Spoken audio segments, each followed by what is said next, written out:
Oh, it's time to get a little bit gross. Welcome back to A Rough Guide. I'm your host Alex, and today we're going to be talking about the medically themed metal subgenre known as Goregrind. People will be a little bit hit or miss about this type of genre because a lot of people think it's a micro label. It doesn't really deserve to be its own genre, but Goregrind has had its staying power, it's had its stay in the spotlight, so I think it's worth talking about. But first, the humble beginnings. So basically, a bunch of fucked up grindcore fanatics and extreme metal fans said, well, what if we made grindcore heavily influenced by medical pathology and then just made it gross as ever-living fuck? All while absolutely securing our spots on the FBI watch list. But you want to know what's even better? Taking the medical stuff and having that be its own thing, but then including so much gore that it literally would make some people vomit if they dare saw it. I personally find the shit really funny because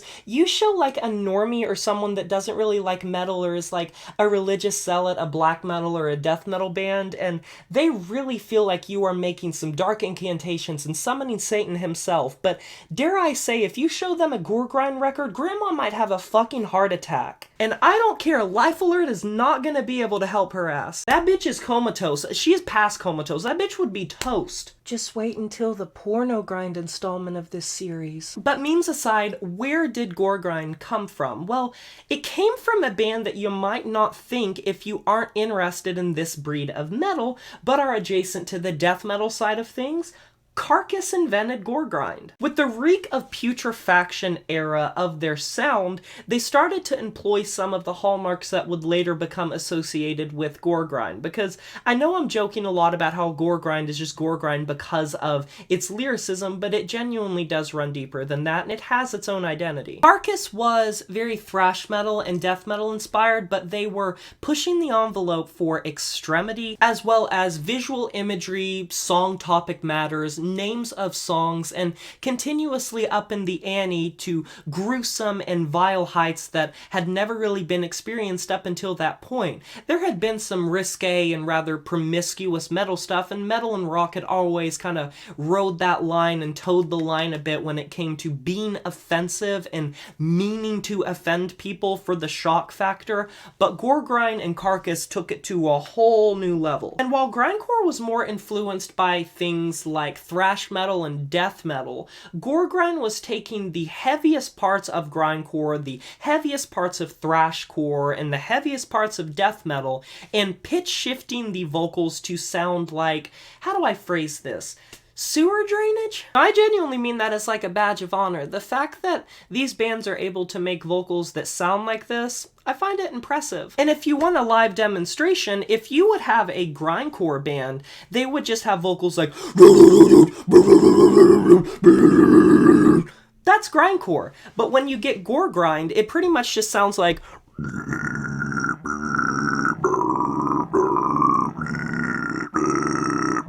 but fed through so many little pitch shifters that it ends up sounding like a gargly mess, and something that absolutely contributed to the makings of the Teenage Mutant fucking Ninja Turtles. It is rare to find a Goregrind band that doesn't run extremely fast, but it's not impossible, because even though grindcore is associated with being really fast, and Goregrind is as well, there are many Goregrind bands that slow things down to a much doomier and trudgier death metal type of veneer and really play out their tin can snares and their tin can drumming, as well as the riffs that are just distorted to all hell, until it ends up being this cacophony of sound. You'll find that Goregrind bands really like pushing the noise factor up to the highest point it possibly can be brought to. As Goregrind found more of its footing in the late 80s and the 1990s, it started to kind of become apparent what the genre entailed. Because while the genre started in the UK with Carcass, Spain and Sweden, and especially just the European region in general, that side of the world, started to develop it in a really gross fashion, and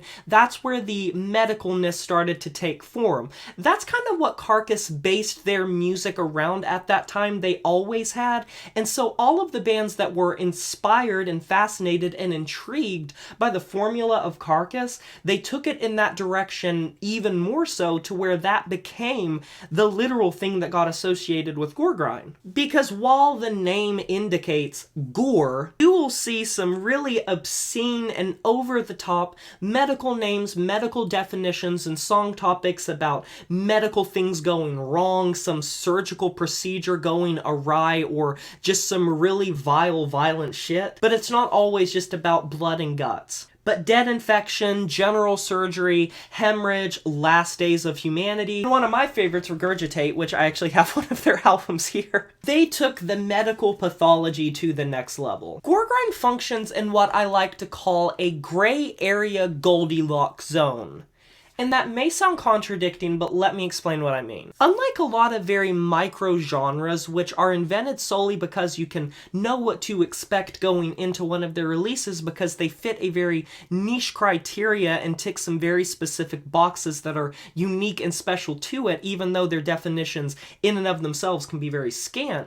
Goregrind, it's different because there isn't really a proper or correct way to make Goregrind. You'll have the pitch shifted vocals. Okay, they're very watery, they're very gurgly, they sound like a fucking sewer drain. We get it.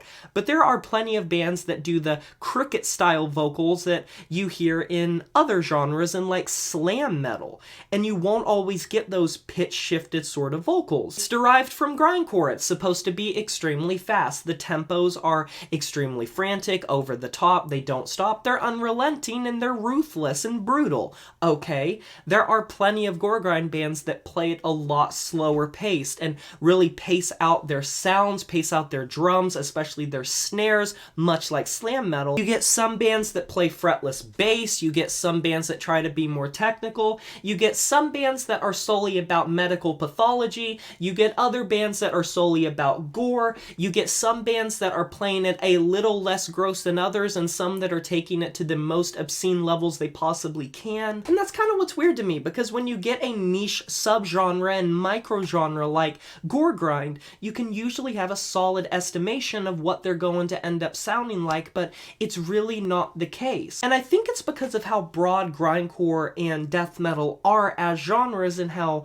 conflicting and different they can be and sometimes contradictory, and much like any other hybrid genre, you're sometimes going to get bands that are outweighed by one influence more so than the other. One band being a lot more grindcore inspired and then another band being a lot more death metal inspired, it can sometimes be hard to see where the line ends and where it begins. Now, lyrics are going to always be extremely over the top. I've never heard a Goregrind band tackle a serious topic or issue in my entire life, and most of them are extremely tongue-in-cheek, very on the nose. And you'll also get bands that'll toy around with sort of the slasher horror film, sort of Z-list horror slang. You kind of got to go into it wanting to have a laugh and not really being offended, because you're going to hear some really over-the-top stuff, and maybe it's just because I'm desensitized and used to that type of stuff, but it can be really shocking to someone that's stepping into it. One thing that can be a little confusing for some people, and I'll go into this when I cover the genre eventually, is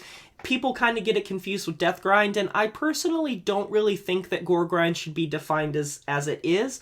Goregrind is usually talked about as being the combination of a band that combines grindcore and death metal, but there's an entire other genre called deathgrind, and I think that genre pretty much perfectly encapsulates what it means to be a death metal band playing grindcore music or vice versa. I think Goregrind has had so much shit put into it over time with the pitch shifted vocals and so many little intricacies and little finer details that make it what it is, that calling it just death metal and grindcore I think sells it short. If you're wanting something that is very over the top, very gross, very fun and tongue-in-cheek, and not really like many other genres of metal, I think Goregrind could be a good place to start. But I will say, if you are just getting into metal or you are getting into like gateway bands, this might not be the best place to start, just because I think the extremity and the off the beaten path sort of approach to it is going to rub some people the wrong way, and you might have your Goregrind virginity taken a bit too early. But what are your guys' opinions of this genre, Goregrind? Let me know down in the comment section below what some of your favorite Goregrind bands